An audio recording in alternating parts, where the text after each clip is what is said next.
Is the Pentax 17, which is a $500 camera, 10 times better than the Kodak Ektar H35N, which is a $50 camera? That's the question that I wanted to answer after the Pentax 17 was announced a few months ago. See, I've been working on a 365-day, a year-long photography project using the Kodak Ektar H35N. I like it. It's small, it's compact, it's kind of no fuss, point and shoot kind of toy camera. I like that about that. But after the Pentax 17 was announced, there was a lot of commotion online about this camera. So I wanted to put this to the test. I wanted to test this camera against this point and shoot toy camera. I think you'll be surprised by the results. I did an article, I did a blog post. It's a full review, it's a full comparison on my website, which I'll link somewhere in the show notes or in the description below. There you'll find sample images, side-by-side comparison images between these two cameras, and some comments and some reflections on things like handling and the features of both of them. So if you want a more in-depth comparison, check out the review that I wrote on my website, which you can find linked in the description below. So this video will focus primarily on the image quality tests. So in a few moments, I will put side-by-side images taken from these cameras using two different film stocks and zoom in on them and comment on them. And so you can see in clear daylight which one is better and what kinds of images you can expect out of these cameras. Again, I think the results will surprise you, but maybe not in the way that you expect. Okay, we are here into Lightroom, and as you can see on the left, we are looking at the P17, the Pentax 17. You can look at the file name. It says P17 for Pentax 17. And on the right, you have the Kodak Ektar H35N. And K200 refers to Kodak Gold 200. So all of these images coming up were shot on Kodak Gold 200. And then coming up, I'll show you some black and white shot on Ilford HP5. But for the time being, let's stick with the color.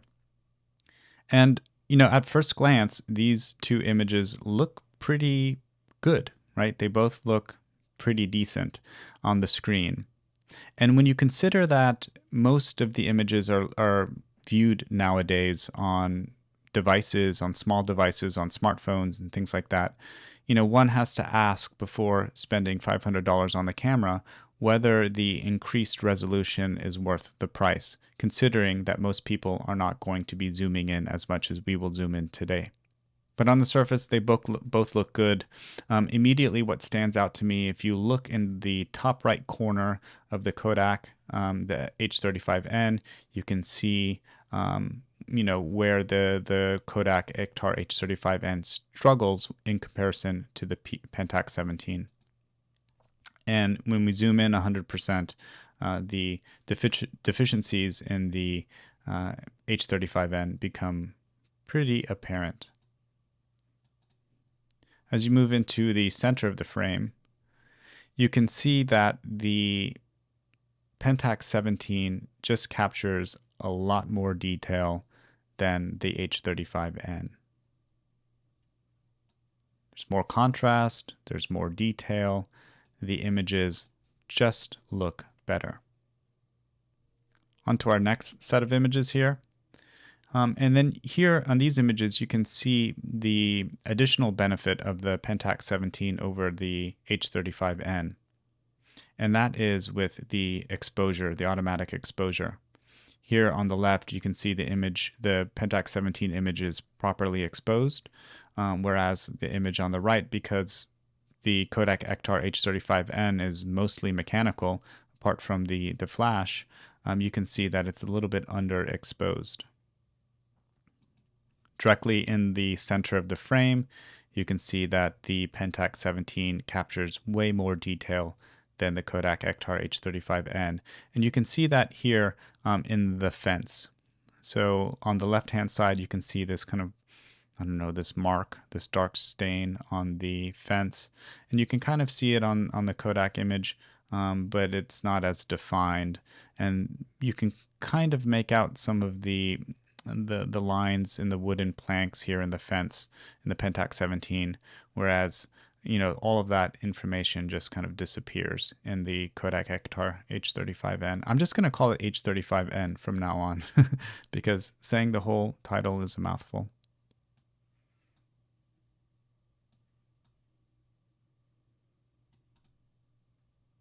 On to the next image here. This image, I like this one because it shows you, the sharpness of the Pentax 17 when compared to the H35N.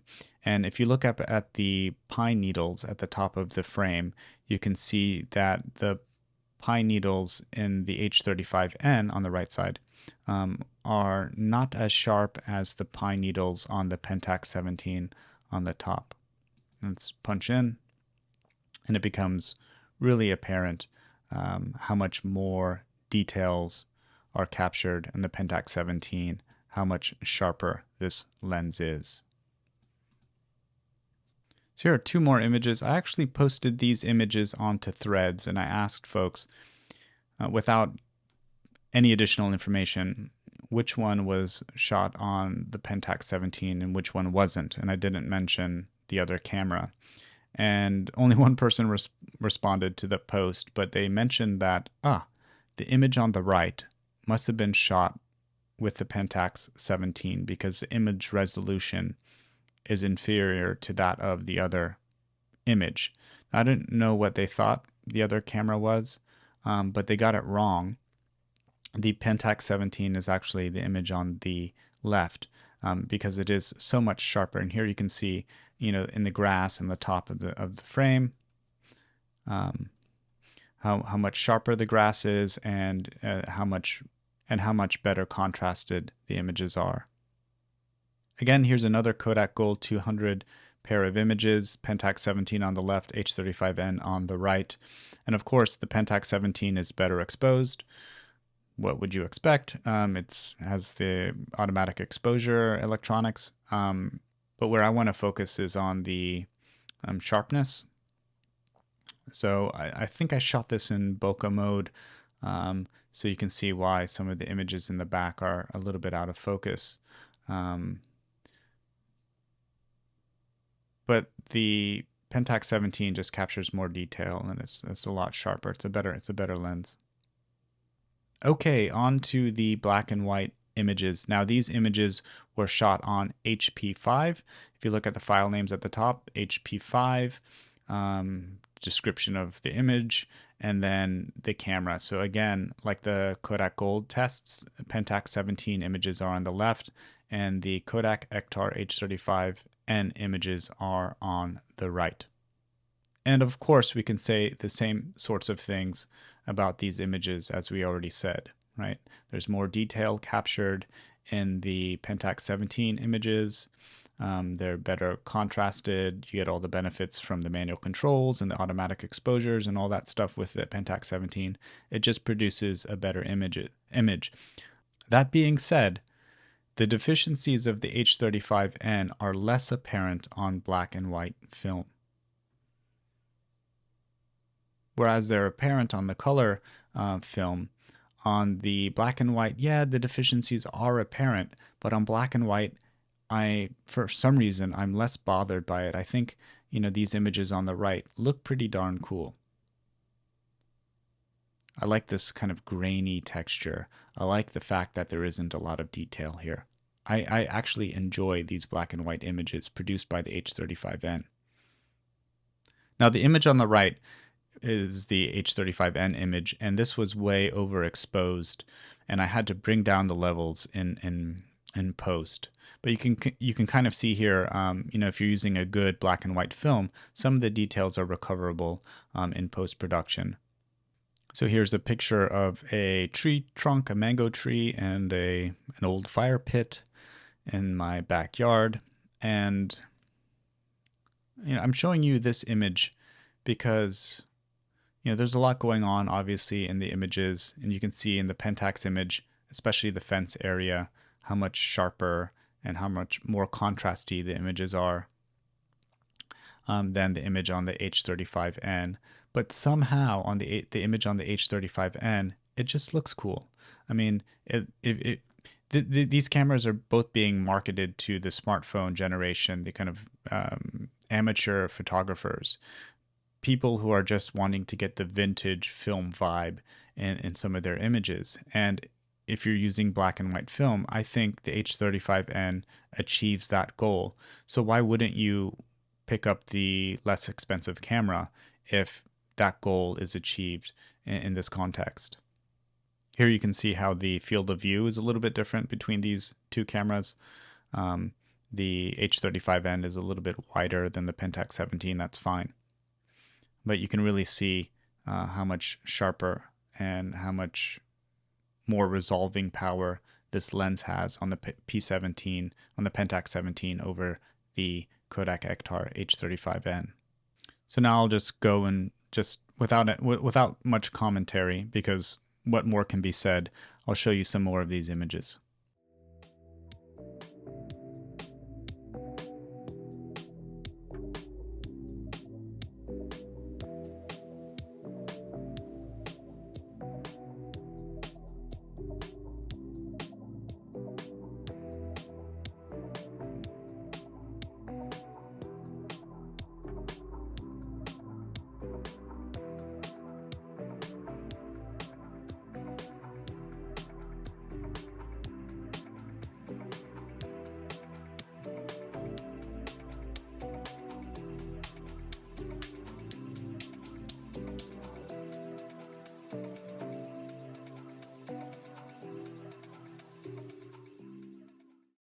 So in conclusion, are the images that the Pentax 17 produces better than the images produced on the Kodak Ektar H35N?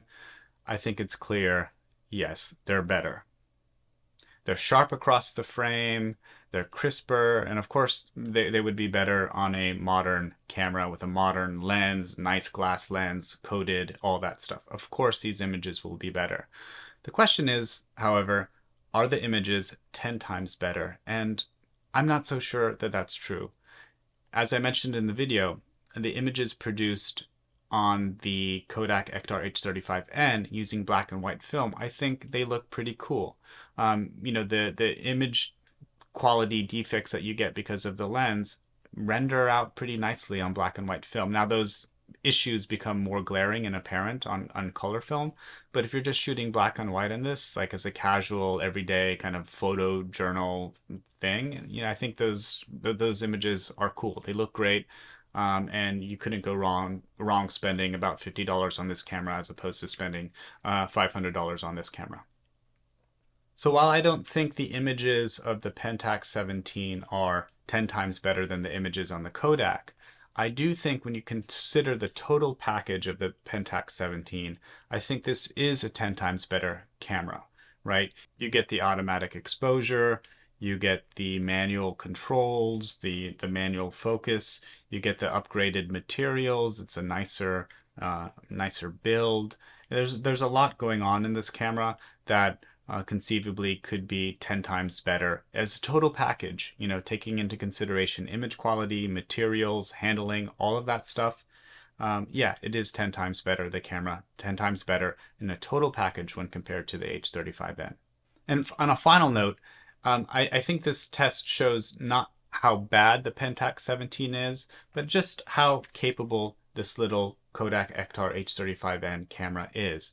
So again, if you're new to film photography and you just want to kind of casually shoot black and white film and not really worry too much about exposure and focus, you just want to grab and go, run and gun, shoot and point and shoot, and you're not obsessing about pixel peeping and image quality, which I think is healthy. This is a totally capable camera, and indeed I recommend it for that context.